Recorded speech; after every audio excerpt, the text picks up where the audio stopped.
পৃথিবীতে যত বন্দেগী আছে সব বন্দেগী আল্লাহ রাব্বুল আলামিন জিবরাইলের মাধ্যমে দুনিয়াতে নবীজির কাছে পাঠাইছেন। হজের বিধান আল্লাহ রাব্বুল আলামিন জিবরাইলের মাধ্যমে দুনিয়াতে নবীজির কাছে পাঠাইছেন। যাকাতের বিধান আল্লাহ রাব্বুল আলামিন জিবরাইলের মাধ্যমে দুনিয়াতে নবীজির কাছে পাঠাইছেন।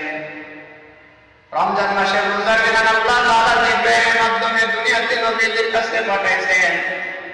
ইসলামের যত বিধিবিধান আছে সমস্ত বিধিবিধান আল্লাহ রাব্বুল আলামিন জিবরাইলের মাধ্যমে দুনিয়াতে নবীজির কাছে পাঠাইছেন।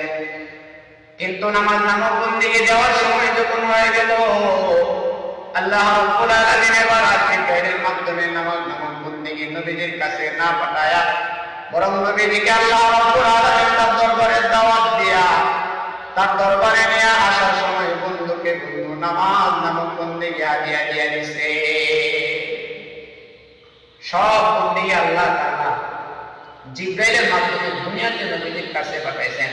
কিন্তু নামাজ নামক বন্দেগী আল্লাহ তাআলা জিবরাইলের মাধ্যমে দুনিয়াতে নবীজির কাছে না পাঠায়া বরং নবীজিকে আল্লাহ রাব্বুল আলামিন তার দরবারে দাওয়াত দিয়া নিয়ে আসার সময় বন্ধুকে বন্ধু নামাজ নামক বন্দেগী হাদিয়া দিছে। বলেন সুবহানাল্লাহ।